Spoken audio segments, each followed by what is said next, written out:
Well,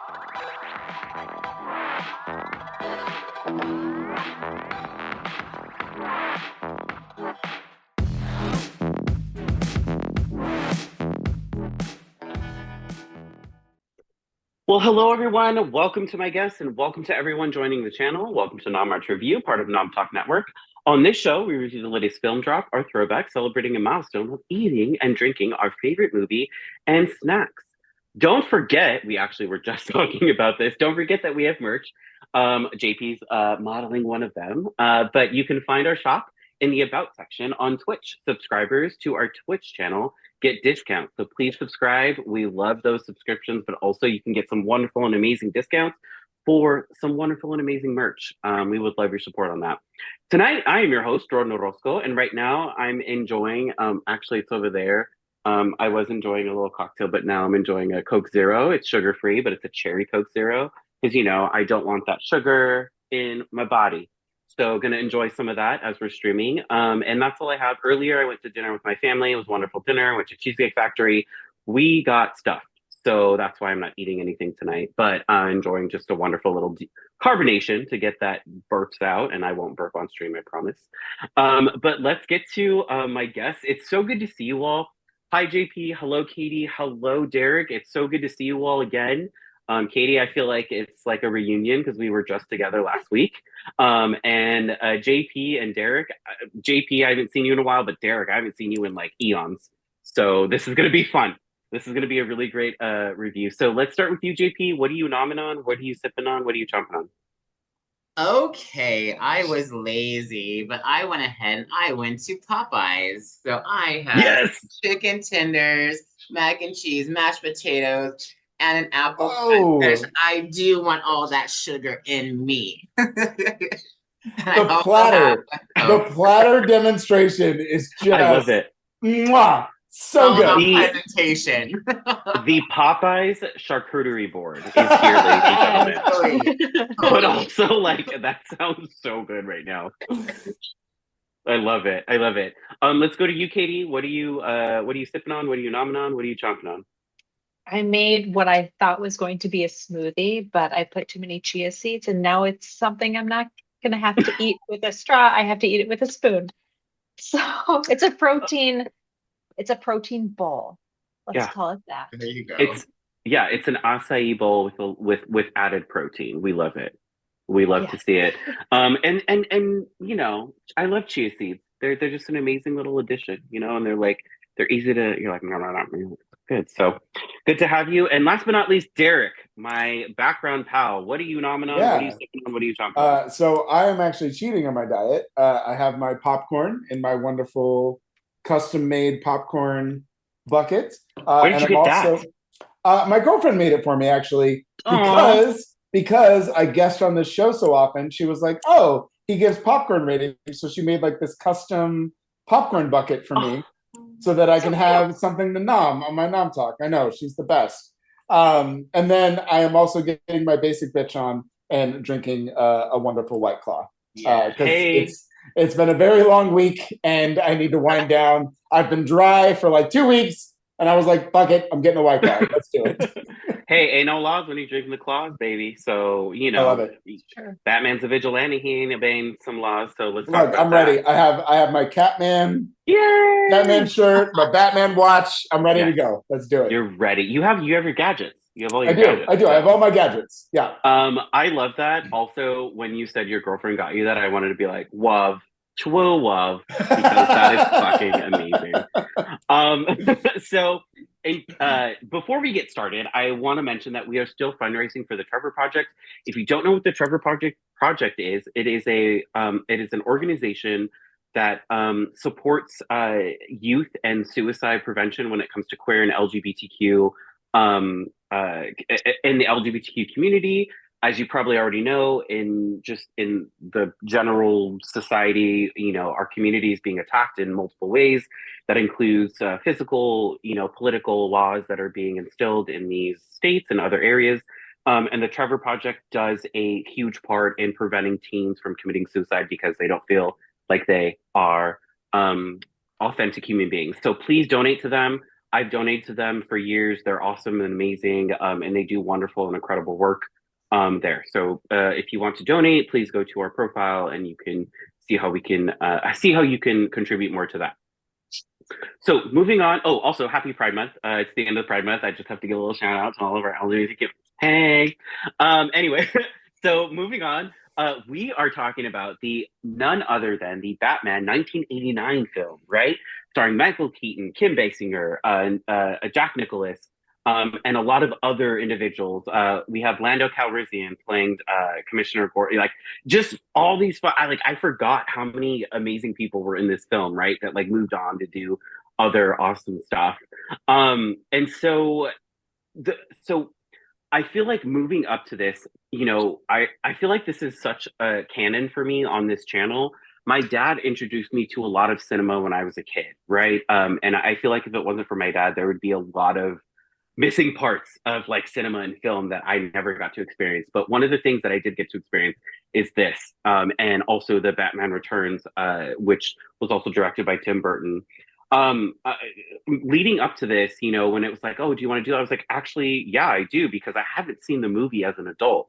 And so watching it as an adult was a very different experience than watching it as a kid.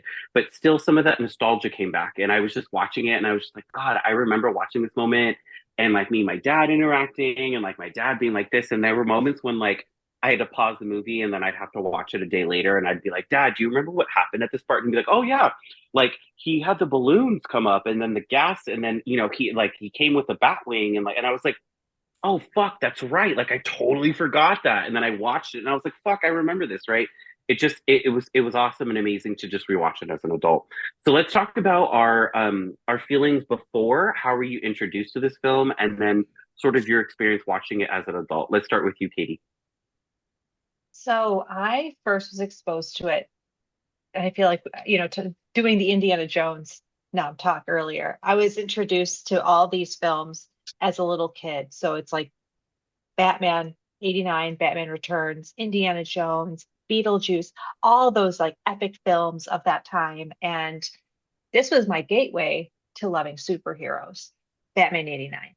So I have felt the same way every time I watch this movie from when I was a little kid up until now. It's a nostalgia factor. It makes me feel like a kid. It reminds me why I love superheroes so much and why it also, when I buy the things that I do, I remember seeing like the little things in these movies, especially Batman 89, like, oh, now I have big kid money and I can get these things. So it's like every time I see it, I'm like, oh, I need the thing. But this is just such a wonderful film to me. And yeah, it reminds me of my childhood. Just love it. Yeah, one of the things that I got reminded of was when I had a little, like, it was like a Hot Wheels toy, and it was the Batmobile from this movie. And I remember specifically telling my dad, like, if he didn't get that for me, like, I would be devastated. And I remember just always carrying it around and playing with it, right? And so when I saw it on screen, because the Batmobiles, the Batwings, and all that, they're different for each movie, right? Like, and watching this was just such nostalgia. I was like, I remember that, and I wish I had saved it because it was probably one of my favorite toys. And like as you grow up, you get rid of stuff, but definitely nostalgia, absolutely for me. Let's go to you, Derrick. What was your introduction to this film, and then what did you think about it rewatching it again, if you did? Yeah, this is one of those movies that I honestly can't remember a time where it wasn't in my life. Mm. I genuinely cannot remember the first time I saw this movie, but I can't remember my life without this movie. And that's just how integral it is to who I Yeah. am. I know I saw it really young, but I also know that it has just been like why I love Batman so much. Mm. I did grow up. I'm kind of the Adam West, the more cheesy kind of detective sitcom type of style of Batman. But I just remember watching this, and even as a kid, I was just like, "What is this? And how do I get more of this? Like this is just a lightning bolt of something I've never experienced in my life before." So this has just been such an integral part of just my cinema history, my superhero history. My love of Batman genuinely stems from this. Even though I saw Adam West first and I watched the series first, there's just something so magical about what's happening here, so inventive, so unique, so special. So I have experienced this movie. I didn't really even have to rewatch it, even though I did today. But I didn't really have to because I know this movie front to back. I have seen this movie more times than I can count. It is probably my favorite Batman. And if it's not my favorite Batman, it's by far my favorite iteration of Batman. I think everything that kind of combines like just the aesthetic and the world building and just who Batman is and kind of just that complexity of what he does. One of the things I really love that we could talk about later and get more in depth into, but I love that Batman is almost a side character in his own movie in this one, because Batman 89 is so concerned with the world that he exists in versus who Batman actually is. And one of my biggest flaws and one of the most frustrating things of most iterations now is they always try to dive into the complexity of that dichotomy of like, oh, Bruce Wayne versus Batman, and we have to see his parents die, and we have to constantly wrestle with his emotional state. And this movie just really isn't concerned with that, even though it does touch on those things. That's not the primary reason for Batman's existence. It's much more about the city that he lives in and the corruption and the people that surround him and all of the things that basically made Batman. That's what Tim Burton is so focused on. And I just love that about this movie. And it's something I think that is often imitated but never duplicated when we try to convert iterations of Batman as we've gone along. I think some have come closer, but Batman 89 is just so special. So yeah, I adore this movie. It is so integral to my life. And even rewatching it today, I was like, damn, this is good. This is a good movie. Yeah, you know, I will agree with you. There's a certain aura about this film where you're like, it is good by itself, right? Like and then like you get Batman Returns, fine, but like you get this iteration of Batman where you're like, it's a standalone Batman, it's a standalone Joker, it's a standalone all these individuals where, and I didn't see it as this way, but you did say it, like where Batman is his own side character, and I was like, oh shit, like he really is in this film, right? Like it's not about like all this other extra shit that we get with like all these films that come out, right? My favorite Batman iteration is and this is just a personal thing, is all of the Arkham Asylum, the trilogy video games that they come out with. That's my favorite Batman, because you get to play as him, but then also you get to delve so deep into that lore. And I like, if I'm playing a game or if I'm like invested in a character, I want to know more about the character, right? And so, but I feel like with this one, it was so unique to the point where like I didn't need that. Like, yeah, okay, I could have used it, but my gripes were with other characters. It wasn't with Batman. I was like, okay, cool, you're cool, and like Michael Keaton, you're fine. But it was just, and then Alfred, right? Like you get Alfred that just like is consistent throughout, other iterations of Batman. So let's get to you, JP. What were your first introductions to this movie, and what was it like watching it? Oh, before we do that, Nom Talk Nom Talk redeemed hydrate. So we all need to hydrate real quick. Put my popcorn down, pick up my basic bitch White Claw. We got it. How funny. I love it. Okay, JP, let's go to you. Okay, so my entire life, I've been in and out of hospitals. When I was little, I was in and out of hospitals like every few months. It was my second home. And we had some friends in the town that I lived in who used to give me boxes of comic books. So when I was in the hospital, I would get the old comic books that he no longer wanted. And a majority of them were the Batman comics and they were the Nightwing comics. So I automatically just fell in love with Batman before this 1989 movie came out.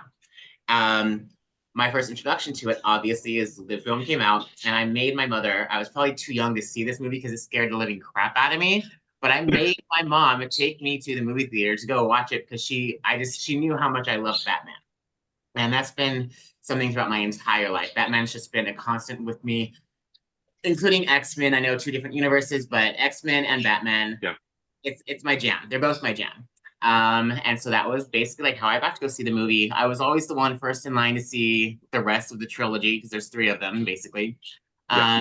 And I was always first in line. I was always at McDonald's or Burger King or whoever was selling the cups or the merchandise. I was like, get me, I want all of it. I want all the cups, buy them until I have all of them. So I was one of those little Batman fans. So yeah, I'm Batman to this day. It's just been a really big part of my life. I even wrote a play, a little random fact. I wrote a play based off of my friend who survived the Aurora Batman Colorado shooting 10 years ago. And so it's been Oh about my her God. the past 10 years. So that's something special I get to share with her as well. So as soon as I got invited to be on this cast tonight for this, I was like, yes, I got to do it. Wow. I love that. I Wow. love That that. is, yeah, that is incredible, man. Oh my God. Wow. That's incredible. I was going to talk about I had a black and purple shirt from Batman Returns that had Penguin riding the duck as he came up. Yeah. Yeah. I used to rock that shirt in elementary school. It's like my favorite shirt of all time. I loved it so much. But your story is way more compelling. Thank you. That is incredible. Give a little shout out. Yeah, no, that's great. I think, and then it also gives credence to the fact that, like, you know, I don't know how old all of you are, and you're probably whatever, but I think it's also generational, right? Where it was like this film hit a certain generation where we got to see superheroes, I put that lightly, in a way where it was like digestible, but also like we fell in love with it, right? Like we fell in love with this film and it stuck with us to this day, right? And I like there's maybe a handful of films that I saw as a kid where I'm like, it stays with me, right? Like Labyrinth is one of them. This is one of them, like Batman, right? Like Tron, like, but it's also because of just my dad and like what he used to show me. And so yeah, I this film is just like nostalgia and it's niche for a lot of people. So let's go to our popcorn ratings and then we'll get into the nitty gritty details. So let's start with you, JP. What would you give it out of 0 to 5 popcorns? I gave it a 4. Period. And why? I gave it a 4. Well, like we'll get into. It was a little problematic at certain places. It was. But the thing about it, it's just so good. Like Derrick already mentioned, like we don't really get into like the character of Batman, but we get into this world, and I think that was really important for this first movie because even to this day, they're continuing making Batman movies, and I really do feel because of this foundation that this movie set for future productions, it gave us an entirely different world than we've ever seen before, and this also in this film we get to spend time with just Batman and the Joker because in the other movies that are going to follow, we deal with 2 villains in each movie. Yeah. So yeah, absolutely. You get to be a little bit more intimate with the Joker and Batman. So I had to give it a 4.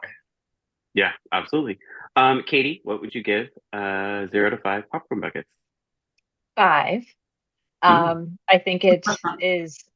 Oh, it is. It's amazing. It's an amazing movie. I think some of the best. So there are some moments that are just, in my opinion, this may be silly.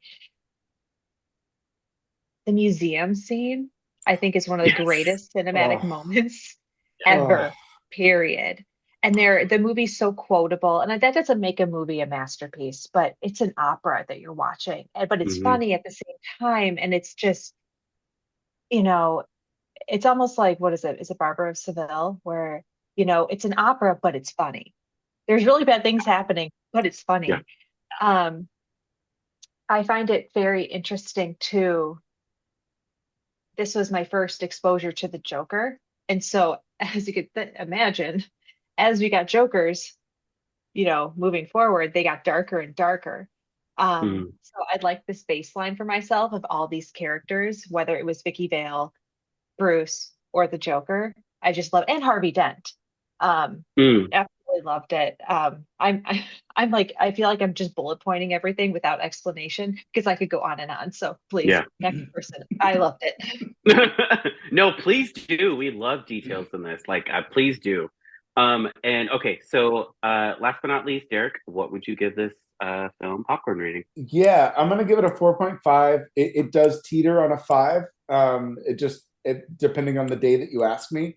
I actually love both of their comments. I think the idea of just this operatic version of just cinema and the superhero framing, and Katie, you're absolutely right. Like just that museum scene is just like there is magic, cinematic magic that is happening in that scene. Like it is just gorgeous and so beautifully framed, and it just encapsulates everything about the dichotomy between the Joker and Batman. But then, even to your point, JP, like this is the revival of a dead superhero. Like we just would not have Batman if it was not for 1989 Batman. Like everything that we see after this is because the studio entrusted Tim Burton to make this film, because Batman was dying. Like people don't realize that now because it's just such an integral part of our culture. But like Batman was nobody by the time Tim Burton took it over. Like the Adam West thing was over. People had been trying over and over and over again to revive it, and every revival was a failure. Like it just did not work. And then here comes Tim Burton with just this dark, twisted, operatic, bizarre Art Deco worlds of Batman, and people were just like, holy shit, this is what superheroes can be? Yeah, sign me up. I'm ready. We would not have the MCU. We would not have the DCEU. We would not have we would not have any of these things if it was not for what, and I'm not even the biggest fan of Tim Burton. I just think this lightning bolt of creation in Batman and what he's able to do here, I just think that sets the precedent for everything that we recognize in superhero fandom and everything that we know. And it starts here. It starts with Batman 89. And I just think that's so beautiful, and it's so incredibly crafted. And it is just it's this beautiful moment in culture, but it's also just this gorgeous, twisted, funny opera. Like that's such a great term to put it to. It's so good. I love this movie. Yeah, 4.55, right around there. Anywhere in between there, based on what day you ask me. That's where this movie falls. That's my favorite, though. Any day that you ask, depends on the day that you ask me. I love that.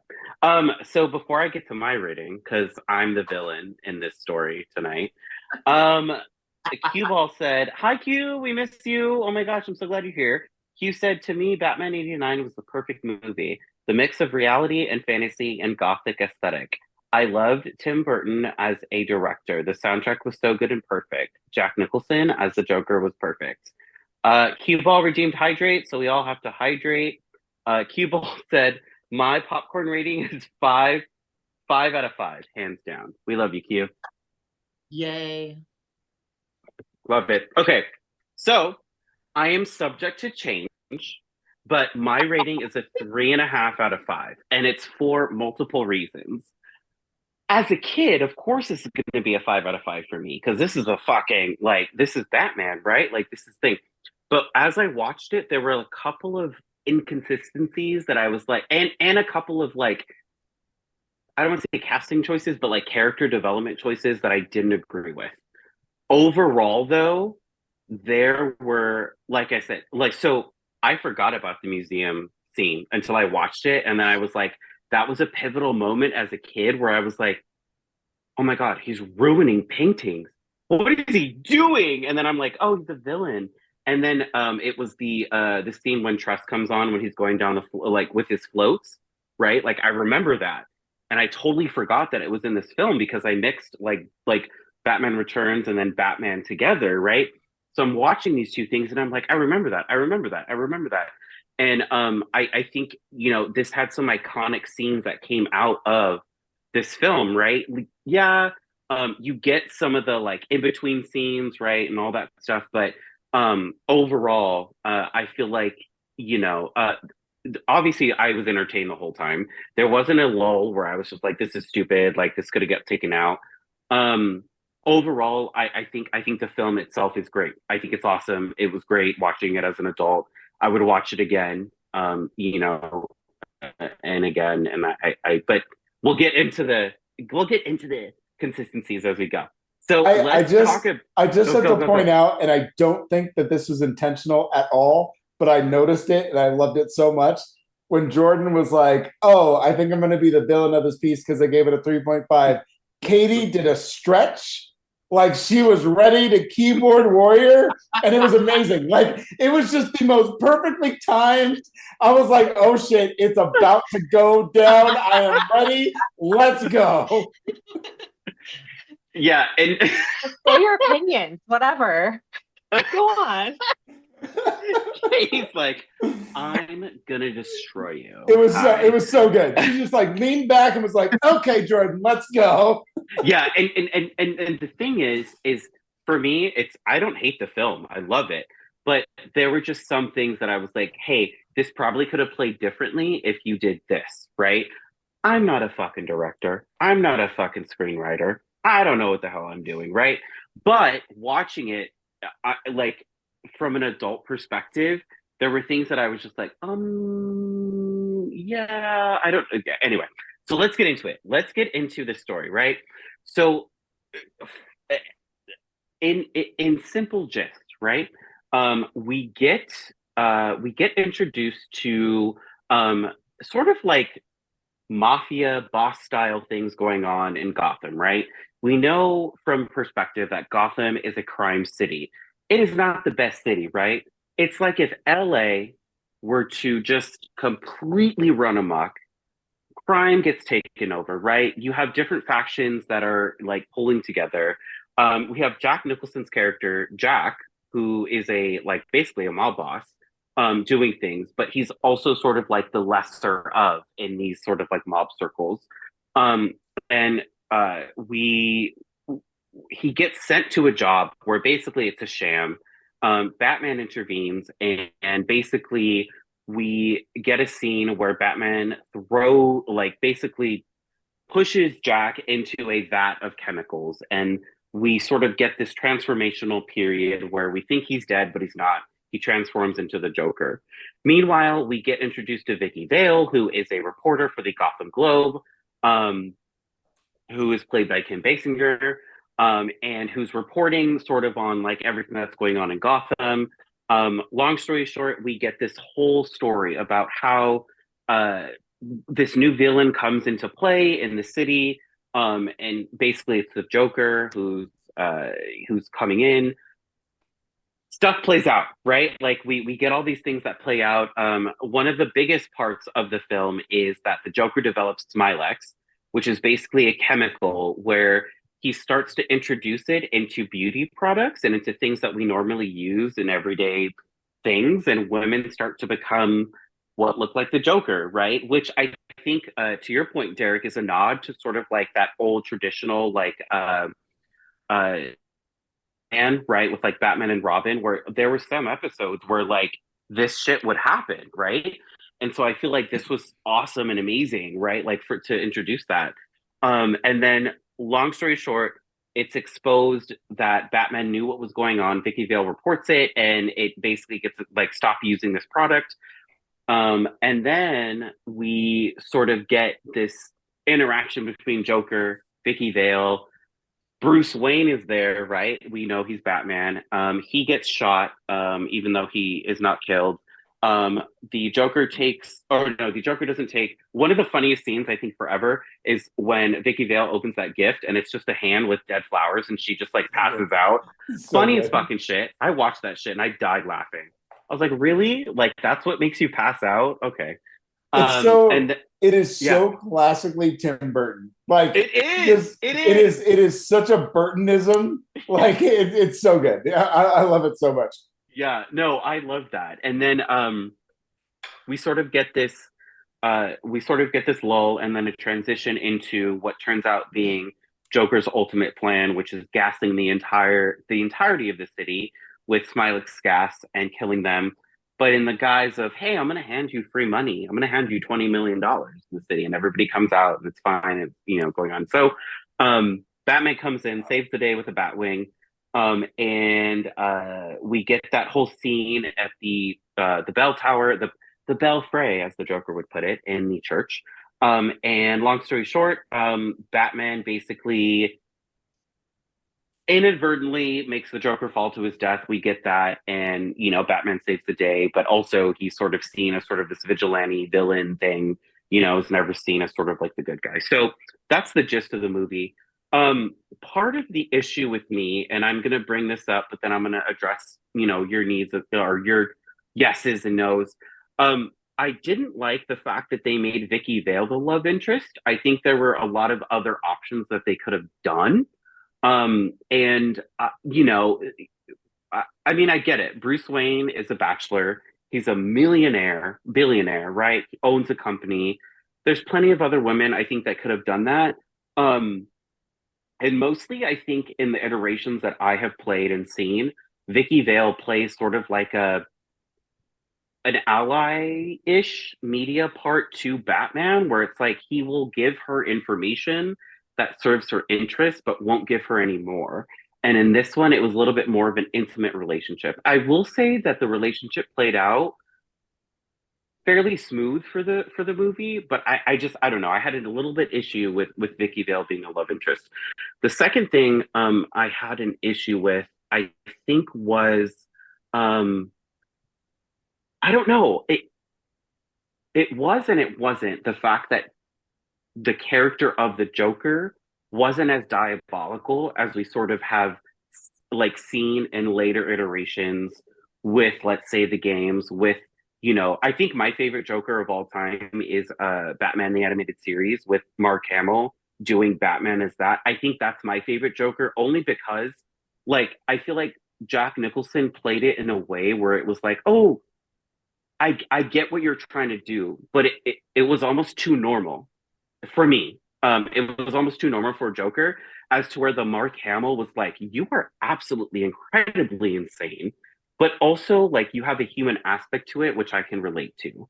And I think those are my issues, not my main issues. There's a lot of other issues that I little things that I had, but I think those are my main two while watching as an adult. Love the Art Deco. That's one of my favorite eras of like architecture and themes of all time. Love that. And Tim Burton doing this film was amazing. But let's get into y'all's opinions. What did you all feel about the story? What did you all feel about sort of the aesthetic overall? Let's start with you, Derrick, because I know you have a lot of opinions. What, me? No way. Yeah, so I think there is it's hard to I understand your reservations of like what Batman is in the way that we kind of grew up with it, because this is Batman 1989, and again, I don't know how old we all are, but like I would bet that like this is kind of one of the introductions, and then we grew up with different iterations, right? Like we grew up with the animated series, we grew up with Nolan and all of these kind of newer takes on people like the Joker and Batman and all the different villains, and even Gotham. Like Gotham has so many revisionist ideas in the way that they kind of create how, some base it in New York, some base it in Chicago. Like they have all different kinds of ways that they kind of create the world. So for me, I think the things that work the best, I do love the dichotomy of Batman versus Joker. I think this is probably one of the better iterations where the Joker has a definitive effect on the life of Batman. And the way that Tim Burton kind of frames that, where he doesn't do it in any kind of heavy-handed way, he just kind of throws it in there that like, yeah, this is a guy that he knows that like you don't have Joker without the Batman and you don't have Batman without the Joker. Like they exist in that same world and you can't have one without the other. And I think that Tim Burton understands that the best. And I think even in the later iterations, and look, I love Hamill's Joker. I think it's probably the best version of Joker, but also like it's just a different world. Like Sure. It's an animated world. It's not a world that is lived in. You can do things in animation that you can't do in physical form. So I think in physical form, this is probably one of the better versions of that story, right? When you talk about Batman and Joker, this is the best version of that story, in my opinion. So I love those things. I love the way that they interact. I love that this is more a commentary on the crime and the corruption and the world of New York more than it is a Batman story. Like all of those undercurrents of what was going on in 1989, 90, 91, 92, like that's what he's really talking about. So I love those things. I think those stories really resonate, and I think they encapsulate the culture really well. And when it comes to Vicky Vale, there's a James Bondness that comes with Vicky Vale. I think that's probably the best comparison of who she is, in that damsel in distress, but not really. And I think she works here. I think Kim Basinger is doing some incredible work. The fact that she stepped in at last minute, like she was not the first choice. They had somebody. So just, I'm a film nerd. This is what I do. So she I didn't know that. So weird, right? Who knew?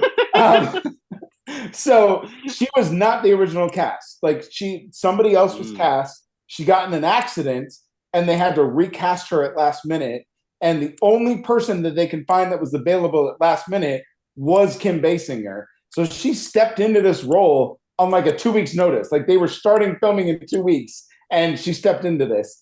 So I think she does some of her best work here. I actually don't think Kim Basinger is all that great as an actress, but she is incredible in this movie. Like she is so good as the character that she's supposed to be.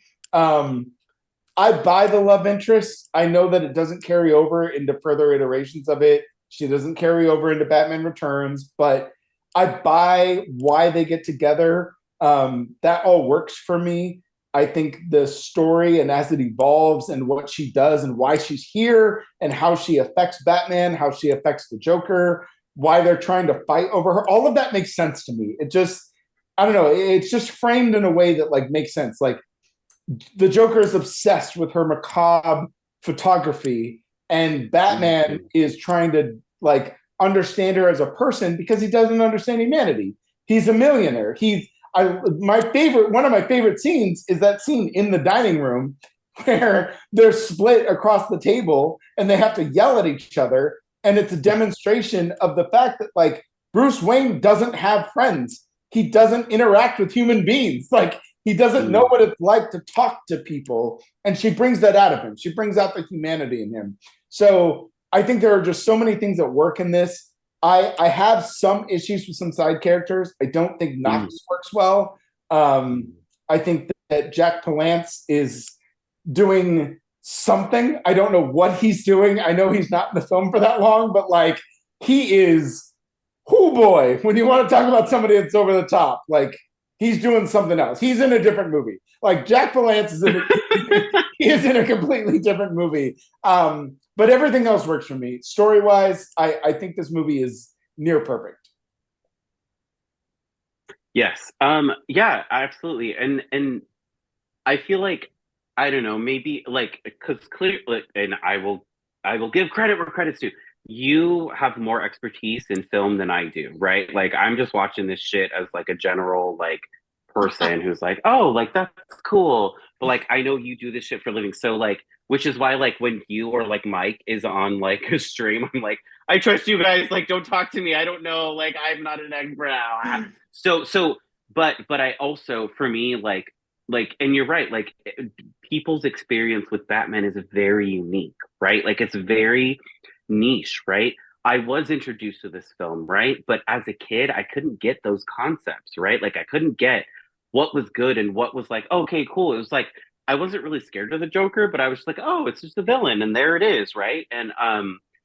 But as I continued to grow, right, like watching Batman the animated series, I was like, oh, it goes much deeper than that, right? Like, and then watching maybe the Christopher Nolans and then playing the video games that I'm used to, right? Like I got a deeper understanding of the relationship between that, and then also just delving into the comics, right? Like learning about those like those relationships and how they like played out. And I see your point, right? It was like this was the digestible Batman that people knew and loved, but also it made sense in a way where people could be like, oh, perfect. Like this is exactly what we needed, right?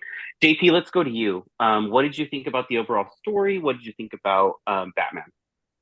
Alrighty, so be honest about the Joker. I love Jack Nicholson's The Joker. I know he's not all super crazy like people want him to be, but he was literally, this character was written for us to actually kind of feel bad for the Joker. Let's be real. He was handed a very bad deck of cards, literally, in this film, you know? Like, everything, he was like the underdog, and we always want to root for the underdog, and he is thrown to a vat of green toxic waste and comes washed out in like the ocean with his hand coming up, you know? I mean, I felt bad for the guy, and I loved to hate him, to be quite honest. And I loved the playful nature of the Joker in this film, because you don't see that in the other films that we see the Joker in. We don't see all of the cool little toys and the sadistic, like, personality that he has, like, just like with these jump scares he was like wants to give like these people within the film. So I didn't have a problem with the Joker being super playful and being kind of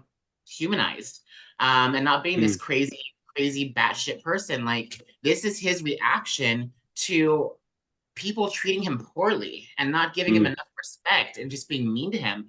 And I mean, that happens to all of us. Somebody treats us poorly, guess what? We're gonna lash out.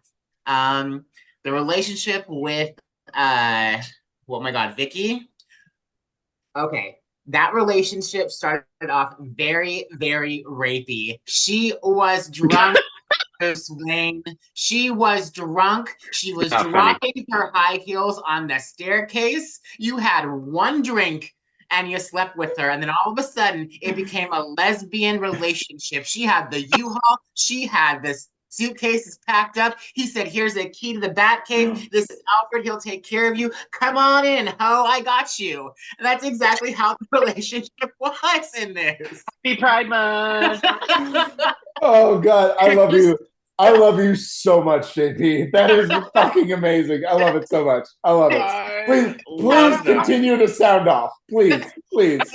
This is exactly how it was. Like, and Bruce Wayne, Derrick said, he doesn't have friends. They're sitting across this huge table. Him having to walk the salt over to Vicky. Why would he trust her to come into the Batcave right away if he's so standoffish and he doesn't trust people? Lesbian relationship. The U-Haul is out front. She's moving in. She's moving in. She did move in. She did.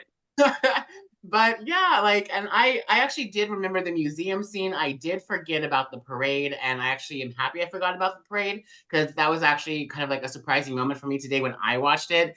And I was really happy with it. Like I said, this was the foundation for the films that are going to come. Yeah. If it wasn't for this film, we wouldn't have the better Batman movies. We wouldn't have the better Batmans or the Joker spinoff, you know? We wouldn't have the Joker movies or anything. And it was based off of Jack Nicholson and Michael Keaton's Batman and Joker that kickstarted all of it. The entire what would you call it? The entire multiverse of Batman. Yeah, everything that's going on with Batman, you know what I mean? So yeah. That's how I felt about the film. I think if anybody should take anything from this stream, it's that Batman and Vicky Vale had a lesbian relationship. Happy Pride Month, everyone. So Nom look Talk, in their dishwasher. No. Yeah. Nom Talk redeem stretch. So everybody take a big long stretch before we get to Katie. All right, Katie. Let's go. What did you think about this? Yeah, what did you think about this film? What did you think about the general story and all of that? Love the story. Let me tell you about my take on Vicky Vale first. Okay. Sound off. So let's rewind. Let's go back to the 80s when they were planning this movie. Okay. And then they got to Batman Returns. And allegedly there was supposed to be a third. My theory, and I could be totally wrong, is that Vicky Vale, so she was an old character. Her first appearance was in like 1948. So in my opinion, I think they did that to pay homage to the original stories in the comics and nothing more than that. And if this was not 1989, I think we would have gotten a stronger character, especially I think a good example of that would be Doctor Strange with Christine, because in the comic, she was an original character. She was the night nurse, but now she's a doctor. I think we would have gotten a better more comprehensive character out of Vicky Vale if it wasn't for the time period. And the fact that they were just like, okay, let's throw this one in to pay homage. It could be totally wrong, but that's my opinion on Vicky. She's a little vanilla, you know, like we her biggest panic part, she tells us how much she weighs. And Bruce asks her that. Yeah. We're in the slim fast generation. It's not good. I also thought that was a little misogynistic. I was like, yeah. Especially, and I understand that his tech gets better, but like he's able to lift a lot more people in the second movie. Right. Whatever. Right. That's for another Nom Talk. In terms of the Joker, I loved how, and maybe this is just a Tim Burton thing. I feel like he made that very palatable for everybody. That's still my favorite Joker. Out of all the Jokers, he's not, it's very, how can I describe this? I feel like every character that Tim Burton has had in those Batman movies, it's believable. It's like, you know what? That could actually happen. So that in this Joker, I believe that could happen. Only you wouldn't have the chemical warfare of this smiles, serum where everyone's changing their face, but I could see him poisoning people. That's something very real. So I believe these characters. I believe in Harvey Dent, like that. I believe I believe these characters. What else? There's so much to say. Say it. Just say it. There's so many things that, and I want to talk about, this is not even storyline. This is the sets and the makeup. It's all practical and it's believable. Yeah. And especially the Joker, especially 4K is great, except for now when you can actually start seeing more and more. But even then, it's like, this is really believable. And they did such a great job. I think Tim Burton movies across the board in terms of effects makeup is just amazing. And it's funny because when people ask me these days, kind of going back to Joker, I'm going everywhere. I'm sorry. I don't like some of the more recent iterations of the Joker because they scare me. They're so mentally beyond. They're just so evil, just so evil. But this one, he's likable. And maybe that's because there's no Harley there. And that's because that's really where I start thinking the Joker is when Harley enters the chat. But I'll close on this. I just love his quote of "This town needs an enema," and I use that regularly. Yeah. So good. I do think that Tim Burton nails the that line between camp and insanity. And I think that some of that is attributed to Jack Nicholson, who obviously worked out one of the best deals in cinematic history. Where I'm not going to go into it because it's just insane. Like we could do a whole podcast. So insane. Yeah, we could do a whole podcast on Jack Nicholson's deal alone because it's unbelievable. But Katie, I think you're absolutely right. He is both haunting and campy at the same time, and he rides that line in just this beautiful way where it's like everybody knows before he becomes the Joker that he is an unhinged person.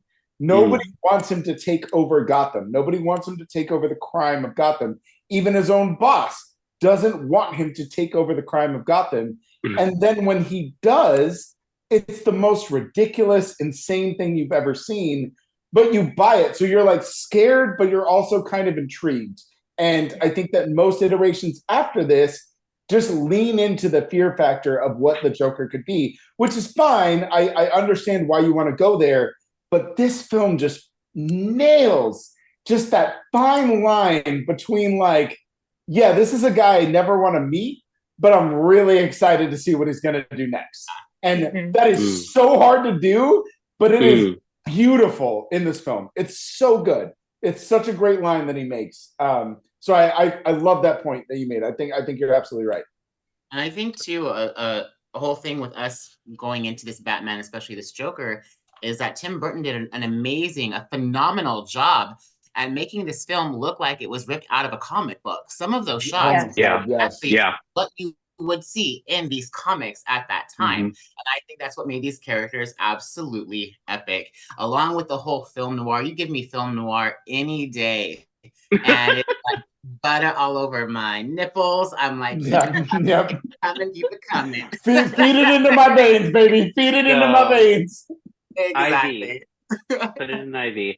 Yeah, I think for me it was oh shit, I forgot what I was gonna say. God damn it. The butter on the nipples, I'm sorry. Yeah, I know. We're all getting hard for film noir. I understand. No. Me and my mom will sit and watch film noir films. So good. For Mother's Day, for Christmas, and what's the other third one? Oh, Thanksgiving. We'll just sit in front of the TV and watch black and white movies all day. So and good. Whether it's like film noir, like all that stuff. And I love it. But I think for me, I think one of the things, so that's what I was going to say. I remember.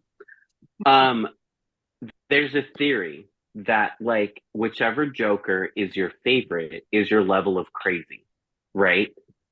For me, I'm starting to realize that I'm psychotic because I like the Jokers that are just absolutely 100% like, it's like deep, but also like, I'll fucking murder a city.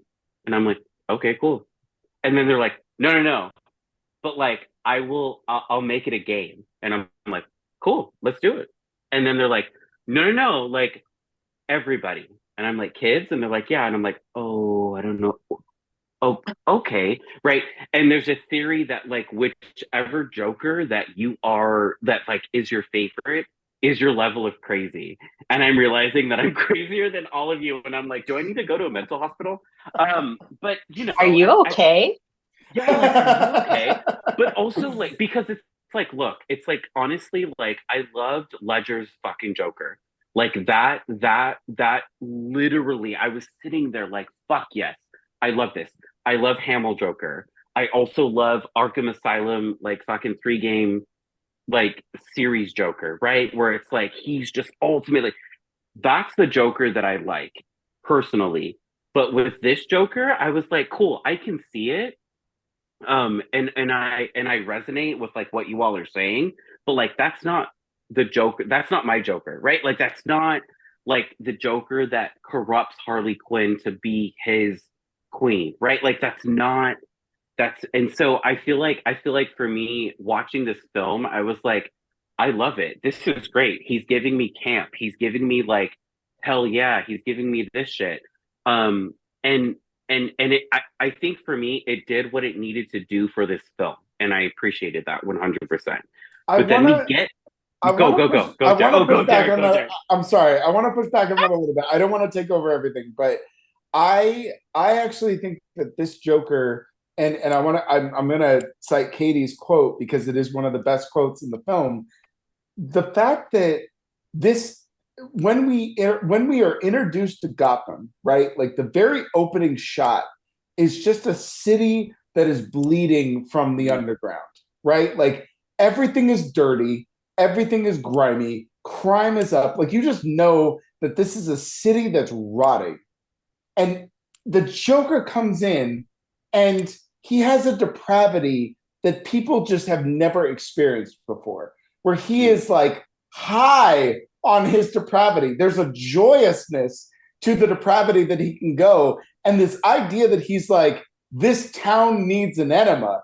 Like, that is just, it's such an immaculate quote. It's so good because this is a city that is dying. And his idea to breathe life into it is to make it worse. Like, his idea is to have a parade where he kills everyone.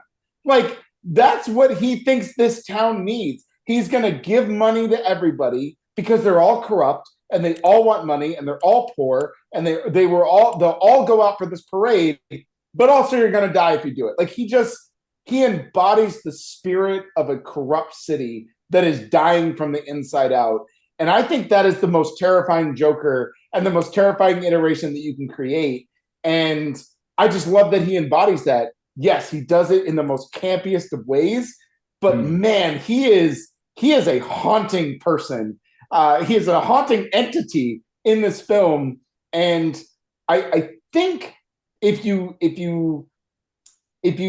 pick Jack Nicholson and you pick that Jack Nicholson Joker, you're probably the worst form of humanity. That's just me. I think it's probably the worst, and I would pick him. So I don't know what that says about me, but I just had to interject and say that. Says a lot, Derek. No, I'm just kidding. I think for me, it was like playing the games, and one of the things that the Joker did was it throughout Arkham Asylum, Arkham City, and then Arkham Knight is he develops a serum that he administers to hospitals where everybody basically becomes a copy of the Joker. And I'm like, that's fucking diabolical. I'm like, you're giving this serum to people that are at their most vulnerable, right? That like have IVs, don't know what's going on, that trust their physicians.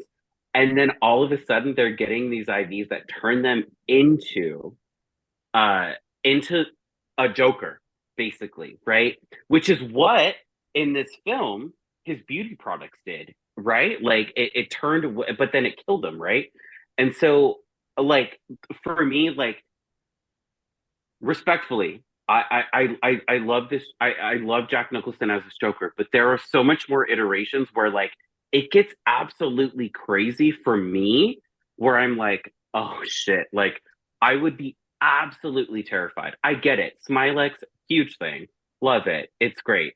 But then I'm like, oh, right. And so there's all these other like intertwining things. I'm not saying that like Jack Nicholson is not like a good Joker. He's fucking amazing. He had a plan, he did it, he played it, and that's what happened, right? Hold on, I want to get to, first of all, Nom Talk is sharing a question that Cue Ball had connecting Monday's stream we had and tonight's. So, Cue Ball says, which actor gave the best performance? Sean Connery in The Last Crusade or Jack Nicholson in Batman? Let's go to you, Katie, because I know you were in on those Indiana Jones conversations. I think Jack Nicholson, personally. And both are very great. Both are wonderful performances. I just think that Jack Nicholson probably had to dig somewhere very sinister to play this role. And that sometimes takes a lot from what I understand. And while Sean Connery, never knew him, but from what I saw in interviews, it seems like he played himself in a way. So, you know, just without an accent. I'm gonna drink to that. Well done. You know, just maybe a little bit he loved the women. He just didn't have his brogue. That's where I'll leave it. That's that. You know? And let's go to JP. What do you think? Obviously, it's Jack Nicholson. They don't make actors like this in Hollywood anymore. They just don't. Yeah. And they're a dying breed, literally, rest in peace, Robin Williams. But they do not make character actors like these actors that we've known from the 80s and the 90s. They just don't exist anymore. So by far, Jack Nicholson, agreeing with Katie that Sean Connery plays Sean Connery. Yeah. Yeah.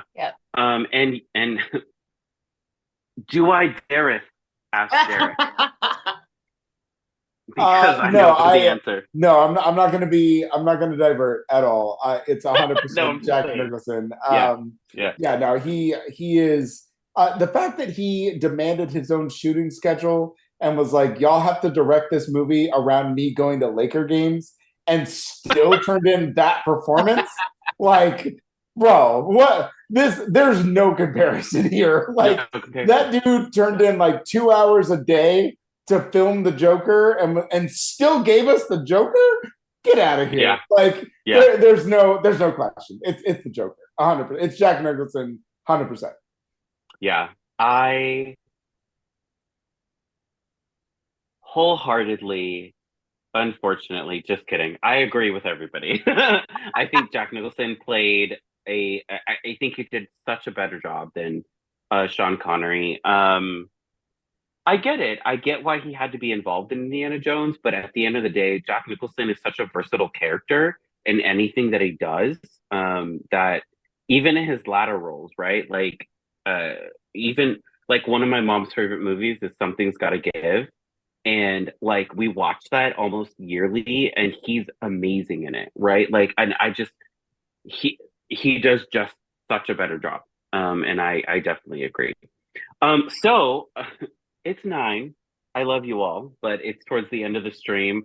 It's been wonderful and amazing. I know we've had some wonderful and beautiful opinions about what's going on.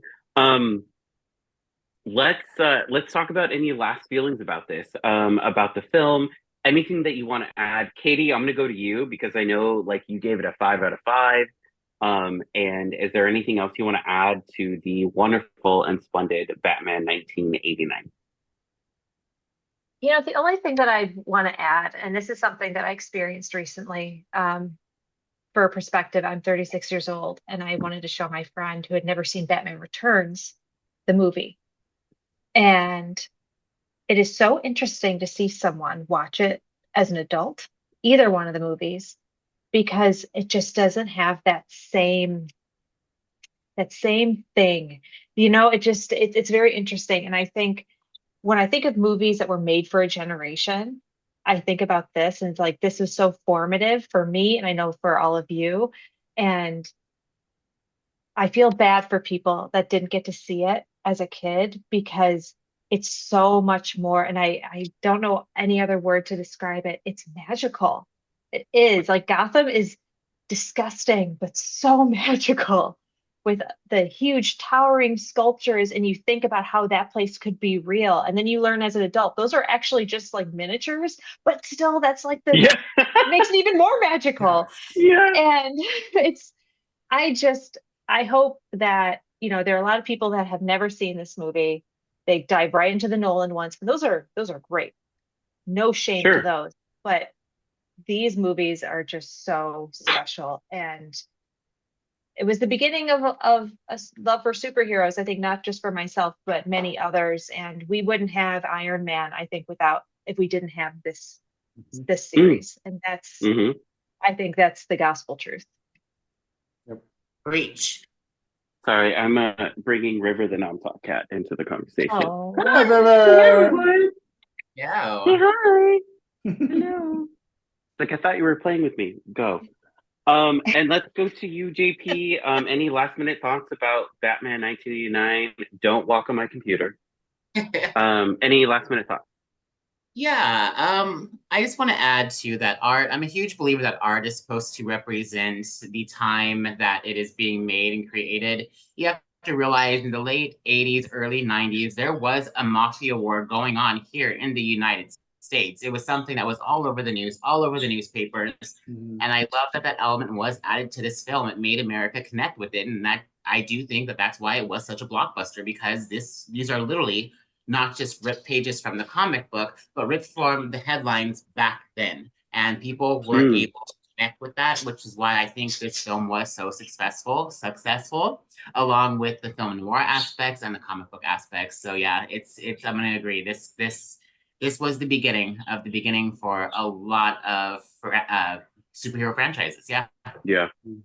Yeah, I definitely agree with that. This was literally the start of everything that we have been exposed to in regards to superheroes, whether it's vigilantes, whether it's like Invincible, right? Like we have on Amazon Prime. Like we get these things where it's like, yeah, we get these superheroes, but are they really superheroes, right? Like, and we get Batman where it's like you know, he can be seen in a negative light and it's okay, right? Like, and he takes down crime, but also people are like, should we be afraid of him, right? So, and Derek, what are your last minute thoughts about this film? Yeah, I wish we could talk about this film for another hour because I think all of us could absolutely do that. I have so many thoughts and so many things that I want to talk about, and I just know we don't have the time. But I think that I think JP and Katie are absolutely right. Like this film is magical. It is so rare that you get a auteur director with a perfect cast, with an Yeah. incredible score, with an incredible vision that all come together in just this beautiful culmination of a film where people just I don't think we give enough credit to how much people were averse to this idea of this movie being made. Like, no one wanted Tim Burton to make Batman. No one wanted Michael Keaton to be Batman. Jack Nicholson barely agreed to do it, and the only reason he made $1 gajillion is because they allowed him to do that. Like, these things just don't happen when it comes to making a film. So the fact that Batman 1989 even got made in the first place and was even such a success is just, it's magical. Katie nailed it. Like, there's no reason this movie should have culminated in the way that it does. And it is just beautiful. Like, everything about it is just so incredible. It's just a lightning bolt of interjection of comic books and hero stories and anti-heroes and villains. Like, we just would not have the things that we have now if it was not for Batman 89. And then to JP's point, the way that it just creates the world that we exist in at that time is just incredible. I just, watching this movie, I can't get that first shot out of my mind. We're just, Gotham is dirty. It's gross. Yeah. It's disgusting. Like, no one wants to live there. And then you look at it and you're like, oh shit, that's New York in 1989. Like, yeah, that's, like it encapsulates everything. Like, the news headlines that they have are so reminiscent of what was going on at the time. And that is just one of the things that just makes this movie so great. The characters are incredible. Michael Keaton just revolutionizes what Batman could be. And I just, this movie is almost perfect. Like, even just talking about it and just like having this brief conversation about like a small portion of what this movie is, I kind of want to bump it up to a 5. Like, Katie swayed me. I'm ready. Like let's ask me again. Let's do it. Like, this movie is just beautiful. It's incredible. It's just such an incredible movie. And I do think that I wish more people would have seen it at the time, because I think there is something that's missing, where if you watch it now, after you've seen all these other iterations and you go back to watch this, something gets lost.